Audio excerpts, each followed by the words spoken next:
बच्चों नमस्कार। आज आप देख रहे हैं हम मुंह पे कुछ लगाए हुए हैं। ये मास्क है। ये दरअसल में घर के अंदर है, लेकिन ये आप लोगों को बताने के लिए आप भी कभी घर से बाहर निकलें तो इसी तरह मास्क लगा करके ही निकलें। अगर मास्क नहीं उपलब्ध है तो टॉवल से, किसी कपड़े से मुंह ढक करके, रुमाल से तभी बाहर निकलें, क्योंकि आप जानते हैं इसमें एक महामारी चल रही है। और इसको निकाल करके हम आपको कुछ पढ़ाने जा रहे हैं। एक वीडियो भी आप ये बना चुके थे, लेकिन किसी कारण से डिलीट हो गया है, तो पुनः बना रहे हैं। इसमें इसके पूर्व के वीडियो में आपको आर्थिक क्रियाकलाप के बारे में बताया गया था। ये 5 प्रकार के क्रियाकलाप होते हैं आर्थिक: प्राथमिक क्रियाकलाप, द्वितीय क्रियाकलाप, तृतीय क्रियाकलाप, चतुर्थक और पंचमक।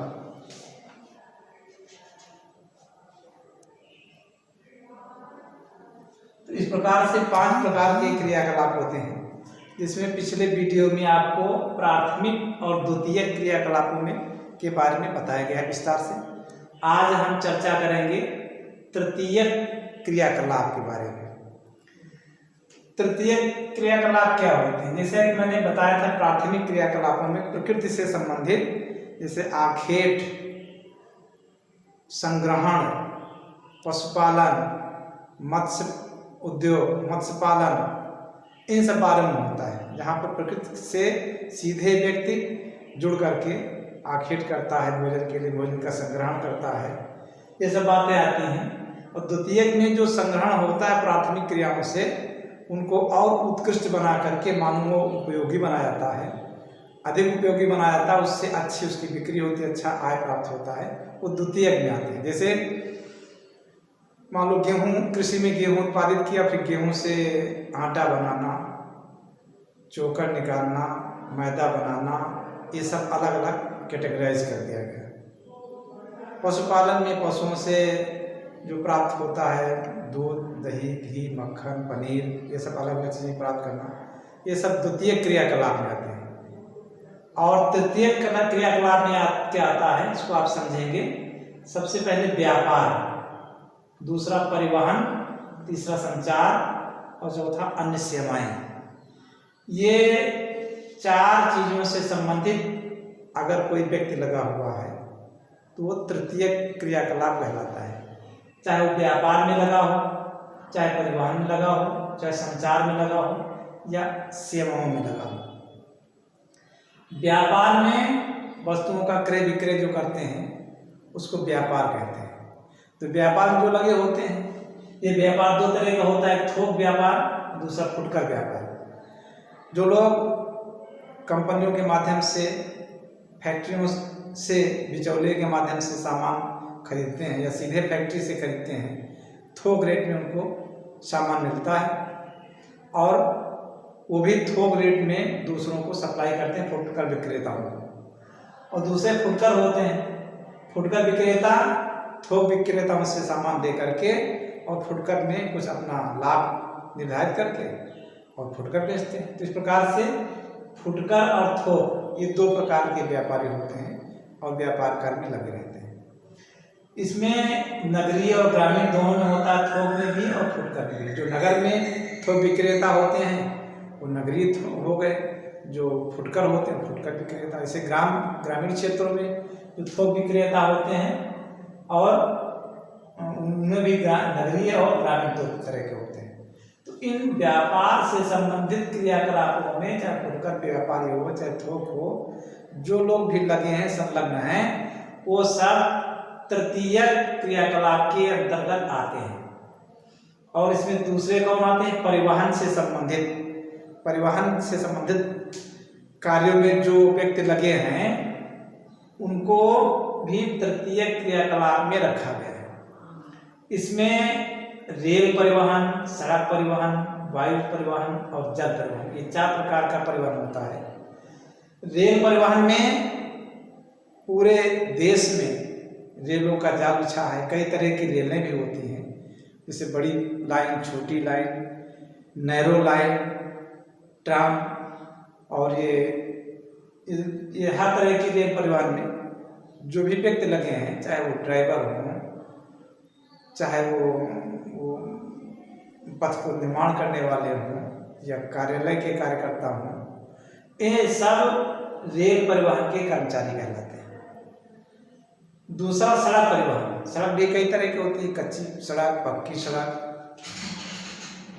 और राष्ट्रीय मार्ग, अंतर्राष्ट्रीय सड़क मार्ग, इन सबों का निर्माण या इस निर्माण में लगे हुए लोग, चाहे कच्ची सड़क हो चाहे पक्की सड़क हो, इनमें जितने भी लोग काम करते हैं या जो तंत्र प्रशासन का तंत्र काम करवाता है, प्रशासनिक अधिकारी होते, PWD विभाग बना हुआ है, उसके द्वारा सड़कों का निर्माण होता है।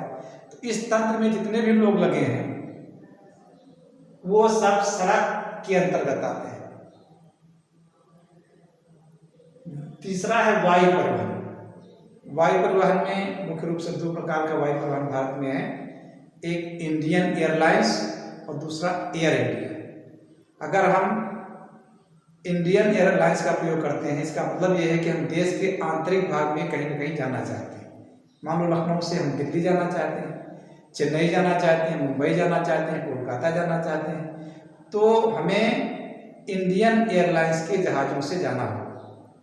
इसी तरह से अगर हम विदेश जाते हैं, दूसरे देशों, अमेरिका, इंग्लैंड, सऊदी अरब इत्यादि देशों में जाते हैं, तो हमको एयर इंडिया के जहाज़ों से जाना पड़ता है। तो ये दो प्रकार का परिवहन है, एक तो इंडियन एयरलाइंस जो देश के आंतरिक क्षेत्रों में जाता है, देश के अंदर ही काम करता है, और दूसरा होता है एयर इंडिया। इसको ध्यान रखिए, इंडियन एयरलाइंस और एयर इंडिया, ये दो प्रकार के परिवहन होते हैं।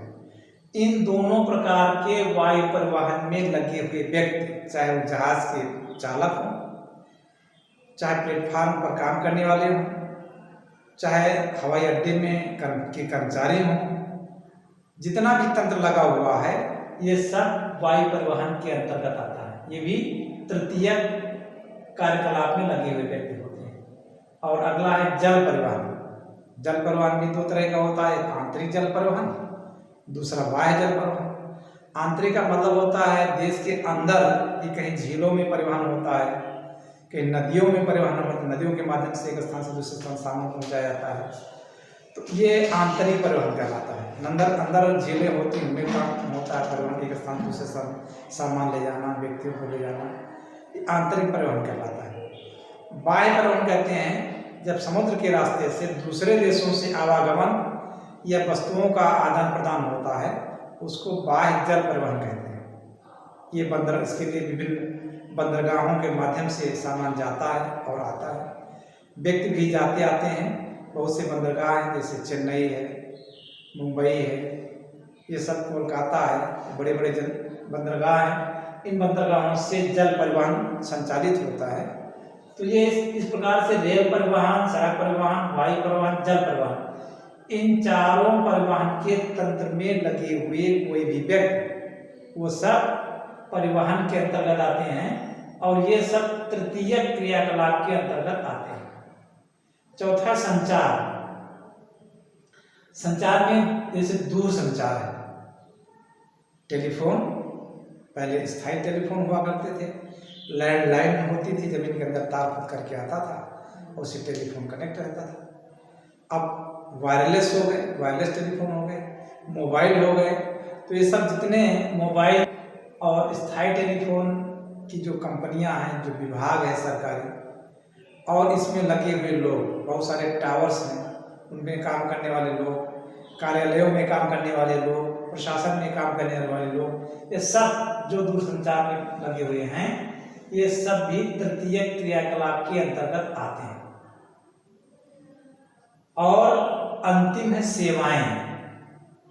विभिन्न प्रकार की सेवाओं को प्रदान करने वाले लोग। इसमें दो प्रकार की सेवाएं होती हैं। एक मौद्रिक सेवाएं, जिसको बैंकिंग कहते हैं, जहां पर धन का लेन देन होता है। तो ये सरकारी बैंक हो चाहे प्राइवेट बैंक हो, कोई भी बैंकिंग क्रियाकलाप में लगे हैं। इसी के अंदर LIC जैसे जीवन बीमा निगम है, ये भी इसी से संबंधित है। वहाँ पे धन का आदान प्रदान होता है। तो ये एक प्रकार की सेवाएं हैं, बैंकिंग सेवाएं।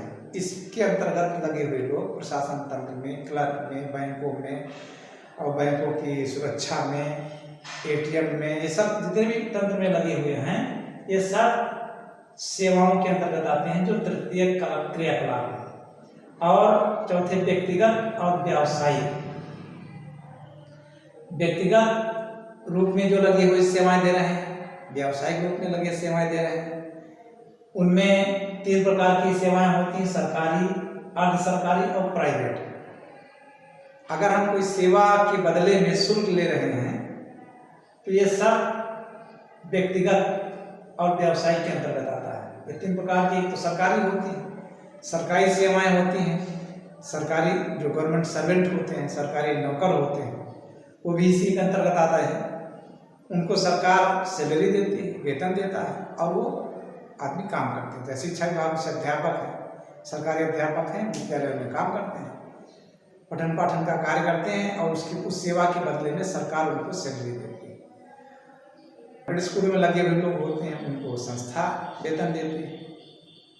ऐसे जो व्यक्तिगत खुद ट्यूशन करता है तो एक शुल्क निर्धारित करता है कि हम इतना शुल्क लेकर के आपको ये शिक्षण संबंधी सेवा प्रदान करेंगे, तो हर माह में वो शुल्क उतना ले लेता है और शिक्षण सुविधाएं उसको प्रदान करता, पढ़ाता, ट्यूशन पढ़ाता है। तो ये व्यक्तिगत सेवाएं भी होती हैं। और दूसरा होता है अर्ध सरकारी, इसमें कुछ हिस्सा सरकार भी देती है और कुछ संस्थाएं देती हैं। तो इनको ये जो सेवाएं प्रदान करते हैं इनको अर्ध सरकारी सेवाएं कहते हैं। तीसरा प्राइवेट, जिसमें सरकार का कोई हस्तक्षेप नहीं होता है, विशेष प्राइवेट के तौर पे होते हैं। ये अपना निर्धारित शुल्क लेकर के और सेवाएं प्रदान करते हैं।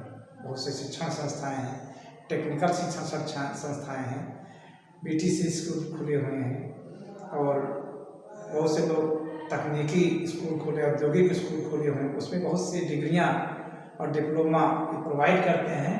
तो ये सब प्राइवेट होते हैं, सरकारी भी होते हैं, प्राइवेट भी होते हैं। सरकारी हम सरकारी के अंतर्गत आ रहे हैं, जो प्राइवेट देते हैं प्राइवेट के अंतर्गत। तो इसमें इन तंत्रों में जितने भी लगे लोग हैं, सेवा के क्षेत्र में, चाहे व्यक्तिगत सेवा हो, चाहे संस्थागत सेवा हो, चाहे व्यावसायिक सेवा हो, इनमें लगे हुए जितने लोग हैं, चाहे वो ऑफिस के लगे हों, चाहे फील्ड वर्क में लगे हों, चाहे प्रशासन में लगे हों, ये संपूर्ण लोग भी सेवा के अंतर्गत आते हैं। ये भी एक तृतीय क्रियाकलाप है। तो इस प्रकार से विस्तार से अगर आप देखें तो ये 4 प्रकार के तृतीय क्रियाकलाप होते हैं। व्यापार और उसके संबंध में लगे हुए लोग, परिवहन में रेल, सड़क, वायु, जल, संपूर्ण परिवहन में इसके संबंध में लगे हुए लोग ये परिवहन के अंतर्गत आते हैं। संचार से संबंधित सेवाओं में लगे हुए लोग और सेवाओं से संबंधित, जिसमें व्यक्तिगत सेवाएं, व्यावसायिक सेवाएं, संस्थागत सेवाएं, सरकारी, अर्ध सरकारी, प्राइवेट, जितनी भी सेवाएं होती हैं, इसके बदले में शुल्क दिया जाता है, चाहे वेतन दिया जाए, चाहे व्यक्तिगत शुल्क दिया जाए। उसको मान लो कोई आपके यहाँ प्लम्बर आया, नल का आपको गड़बड़ हो गया, उसने एक निःशुल्क शुल्क बताया, निर्धारित में इतना शुल्क पड़ेगा और उसको ठीक कर देंगे। उसको आपने इतना पैसा दिया, उसने ठीक कर दिया, चला गया। तो ये भी एक व्यक्तिगत सेवा है। जो भी काम व्यक्तिगत सेवा हम लेते हैं, नाई आता है या नाई के हम जाते हैं, वो निर्धारित उसका पैसा भी इतना दीजिए, हम सेविंग कर देंगे, आपके बाल काट देंगे, तो उसको हम निर्धारित शुल्क दे करके उससे सेवा प्रदान करते हैं। मोची जूते बनाता है, जूते में पॉलिश करता है, वो निर्धारित शुल्क ले करके आपकी पॉलिश सेवा कर देगा। ये जितनी भी सेवाएं हैं, व्यक्तिगत, संस्थागत, व्यावसायिक, ये सब सेवाएं तृतीय क्रियाकलाप में आती हैं। तो ये आप समझ लें, प्राथमिक, द्वितीय पहले आपको बताया जा चुका है। आज तृतीय सेवा के बारे में इतना आप समझ लें, इसको थोड़ा नज़दीक से भी देख लें और इसके बारे में नोट्स भी बनाइएगा। अगर कोई बात समझ नहीं आती है तो उसको कमेंट करिएगा, हम अगले वीडियो में आपको समझाएंगे। कोई बात भी, जितनी बातें हमने बताई हैं इसमें कोई चीज़ आपको समझ नहीं आई है तो बताइएगा।